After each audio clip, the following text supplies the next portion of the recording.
So I was doing a keynote address for Bloomberg's Corporate Philanthropy Day. You can laugh at that now, because that's a little silly.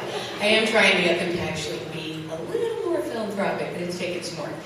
So I get to the event, and seconds before I'm going to go on stage, a journalist runs up to me and says, "So I'm supposed to introduce you, but I haven't read your bio, so we're probably just going to wing it." So that'd be fine. You just say anything you like. So I'm in the front row waiting to be introduced, and he gets up there and says, "We have with us today an international expert in philanthropy." And I paused and looked over my shoulder and thought, oh, there's a speaker before me. And I just thought, shoot, they mean me. Because to this day, to be called a philanthropic expert is the most surprising thing to me. Every single time I hear it said. And then in the same breath, it's not at all. I grew up in the oldest mill town in the United States. I was one of the people who grew up in the 70s, leading into the 80s, at a time when consumerism seemed to be a dominating force and value in the world. So if you did not have extra money to consume, you were not looked highly upon. I was part of that kind of invisible group of people known as the working poor. Food banks, food stamps, I have slept in cars, been evicted more times than I can count. With the most extraordinary mother you could ever imagine on this earth. And as we watched the video with that mother, I thought of my own mother. To be called a philanthropic expert, having grown up how I did, surprises me because, to me, can I tell you, I didn't even hear the word philanthropy until I went to college. I didn't know anyone with money. I certainly didn't know anyone who was influential. I remember watching shows like Dynasty in Dallas, and there seemed to be those people who sat behind very big desks, and champagne bottles were smashed up against the Queen Elizabeth, and wings were named after people. And I just thought that's what it was. That was those folks over there. They were the money people, and they were the movers and shakers. And I was just this young person who really was pissed off all the time. That's just I was pissed off. And my mother, in her brilliant wisdom, said to me, "I understand how mad you are about these social issues. Talking about it, not so interesting. What do you think you're going to do about it?" And so I did what I felt I could do and what my skills were. So if I was mad, I would funnel that. I would turn anger into action, and I would do something about it. And I was good at it. I was a great activist. But I have to tell you, I steer clear of the money thing as much as I could. I would go to events with these really big, iconic family names. Huge. The Disneys, all of them. And I did name tags, and I hung up coats. And I didn't really want to be near all of that. Because the absolute truth was, when I was around that kind of money, I felt about this big. I remember first going into rooms with these iconic philanthropists in terror, thinking if they find out where I came from and who I am, I'm getting kicked out. And I spent a lot of time feeling as though I were an imposter, that somebody was going to discover it, and I would be back in a mill town with this complete, profound desire and need to make the world a better place and not be able to do it. So I just ran from it. But you know what they say, it always catches up. I was living here in this fantastic city in 1993 when the war broke out in Bosnia. Do y'all remember that? I was walking to work. I lived on Capitol Hill, and my office was only a half mile from where my apartment was. And I walked by one of those outdoor magazine newsstands, And I saw the issues of Time in Newsweek, and on the cover of those were Bosnian Muslim women screaming. And I grabbed them and I bought them and I went to work and I read them cover to cover.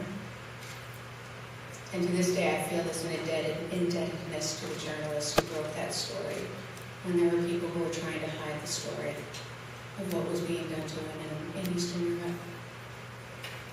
Have you ever felt so sucker punched that you thought, I'm not going to recover? And I sat there thinking, what? I had certainly read about this in college and genocide and things that were done to people, but that preceded me. And now here I was, 23 years old, and it was being shown to me. And I didn't know what to do. And so drawing on my mother, who's taught me everything I know, she said, so then learn more so you can figure it out. And that's what I did. I read everything, I went to every speech I could, I learned everything. And there's something funny when you just start showing up. And I met a woman who was at the University of Washington who said, I'm actually going to the former Yugoslavia to volunteer. Do you want to go with me? And I said yes, without even thinking. They had not left the country before, may I say that. And the absolute truth is, if you had asked me exactly to point these countries out on a map, I'm not 1,000% sure I could have done it. I didn't know what language was spoken. I just knew that I couldn't sleep. I did not understand how in the exact space and time that I was getting up every day, going to a good job, getting dinner after work, going to the movies, leading a really good and decent life, that these women were being dragged out of their homes and brought into these camps. But you know what I discovered when I started getting ready for the trip, and I was getting things donated like infant formula and yarn. Winter was coming in Bosnia, and it is cold in Bosnia in the winter. The number of people who tried to tell me not to go. And here's some of the things I heard. No, Kathy, you don't know this because you're young. Really? No, that's not nice. You don't know this because you're young, but we don't go in the middle of something. We go after to fix it later. Oh, that's been effective thus far. Is your family Bosnian? Is that why I want to go? That's your background, those are your people? I remember one person said to me, so the United Nations and the European Union, Bill Clinton, Madeleine Albright, nobody's been able to figure this out, but you think you can go and do something. And there were a million reasons not to go, and they kept flooding at me and flooding at me. And of course, there was only one reason to go. If it were me, I do hope another woman would show up. And how could I, as I got older, and someone in their 20s when I was in my 60s said to me, what did you do when that happened? I could not have the answer be nothing. So I went, and at the last minute, the woman who was going with me, the professor, could not go. So then I went by myself. Bless my mother, who just said, you go get him, honey. Well, I'm sure she was like having a brain aneurysm. Is y'all gonna remember this cell phone? Nope, none of that was going on. And good luck finding a landline in the middle of a war. Let me just say that. So my mother just crossed her fingers. So there I am, 23 years old, backpack with all my stuff, things of infant formula, yarn. Make it somewhere to Europe, then I have to take Air Croatia. Please don't ever take Air Croatia. I'm on the flight and it's me and 6 Serbian businessmen, and I'm thinking, is that bolt actually screwed into the door? Is this flight going to get me anywhere? And I landed there in the middle of a war zone completely by myself. And as you can imagine, it completely changed my life. The women I met there taught me more about resiliency and strength. It was as though I had met my mother 1,000 times. These are women who just immediately created How do we meet the needs of our children right now in the middle of this? Because if you remember anything about this war, the number of men who were killed was staggering. And these women were left to fix it. And I volunteered, and I listened. I had a translator, and I listened. And I remember thinking, what if it matters to witness someone's life? What if some of philanthropy is witnessing someone's life? Because I will tell you now that not one single large U.S. foundation was there when I was there. They were not writing checks. They were waiting until it was over. And I was leaving, because at this point I knew I was running out of money back home, and I'm pretty sure those bills were mounting. And when I left, I said to the woman leading the organization, what is it that I could do for you? I have to go home to Seattle now, but what can I do for you? And she said, there are two things that we need. One is to please tell our story so that no one will forget that we are here. The second is, as women, we know what we need to do to get through the worst of the worst, but we cannot do it without resources and support. And as I was leaving, this woman walked up to me through my translator and had this tiny little brooch. And it looked like it was made of, there was sand in it, and the wire was kind of breaking a little. And she said to me, my 7-year-old son, this was the last thing he made in his art class before the military took him and my husband and shot them in front of me. And she pinned it on me and said, I now know it always belonged to you. So I'm leaving Bosnia, and at this point the Serbian military has closed off the airport because they no longer want humanitarian aid to get in to Bosnia. So I have to take a train to leave. And that was one of those longest train rides. It did actually derail. Can I tell you that? The train derailed. But I remember sitting there thinking, I got it. So I grew up dirt poor in the United States with a very smart and resilient and incredible mother who did the best she could with what she had. And it got me here. And these stories of women are just replicated throughout the globe exactly like that. And here are women and mothers every day trying to do the right thing in the face of extraordinary barriers. And I had the moment where I thought, that's my job. I gotta move money into women's hands now.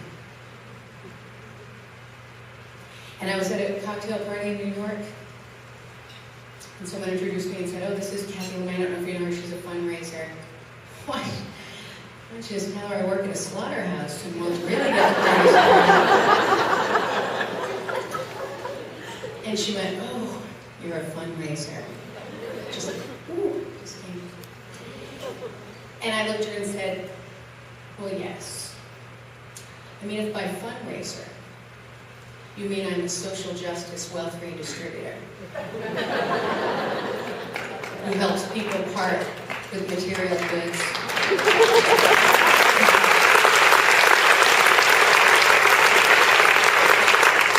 In service to their own heart and soul and their capacity to live and lead generous lives and change the way the world works. Why, yes, then I am a fundraiser. Thank you so much. I didn't see the rest of that party.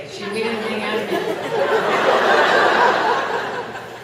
I came back and I met some women in Seattle who were self-defense trainers, and I loved these women. They had gone to Bosnia to teach self-defense to women who survived the rape camps to help these women get their power back. And we started a campaign selling t-shirts. And I remember every Sunday sitting in this office where the checks had been sent and the size t-shirt, and filling t-shirt orders in these yellow manila envelopes.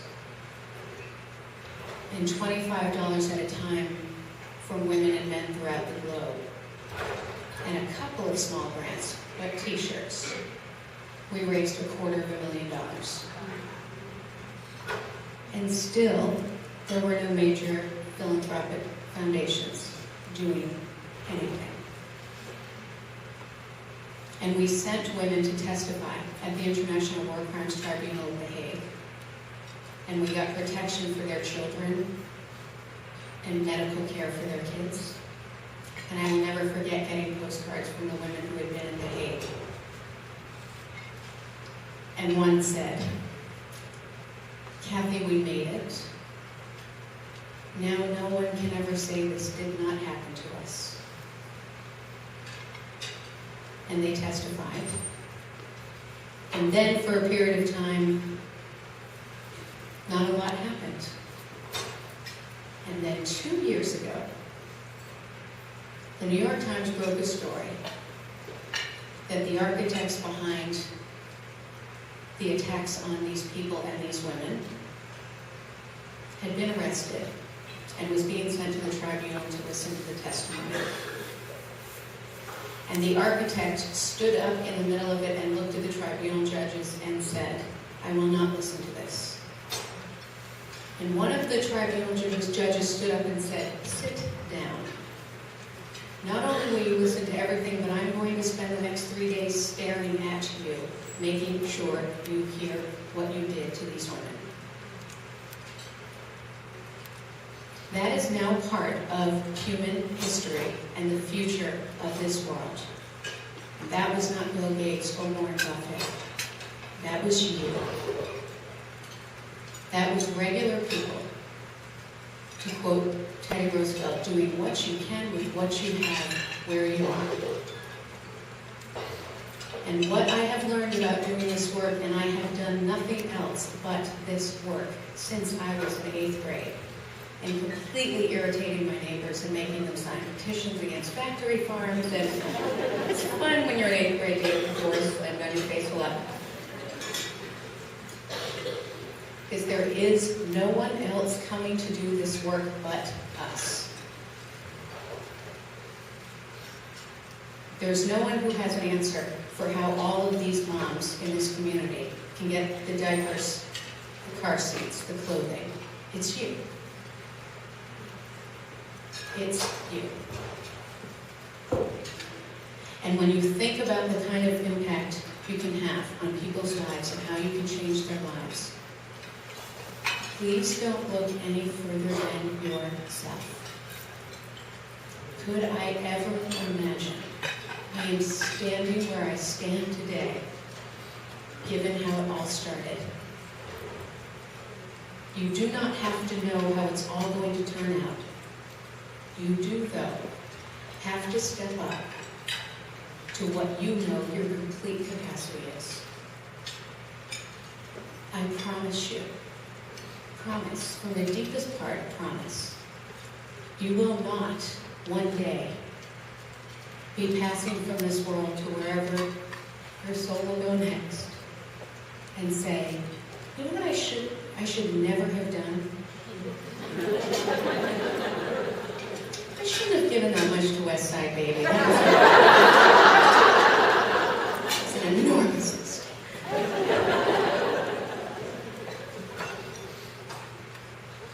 There is a great American poet by the name of June Jordan. By the way, do you like why all this is happening and I'm sharing this? That you're being gifted chocolate to amp you up to a whole new level? I'm going to write a check. Where's my checkbook? So the American poet June Jordan, who did a lot around social justice before she died a few years ago of cancer, talked about doing this work, and she said, "And who will join us in this standing up? We are the ones we have been waiting for." I'm telling you now, I know all the great American philanthropists. I've hung out with them. They're extraordinary. I love them. There is no way they know what to do to make Seattle a better place. I'm telling you this now. You do. I don't even have to make the case for how extraordinary this group is and how great Nancy and her team are. I wouldn't have come here and said yes to this if I didn't believe in what was happening here.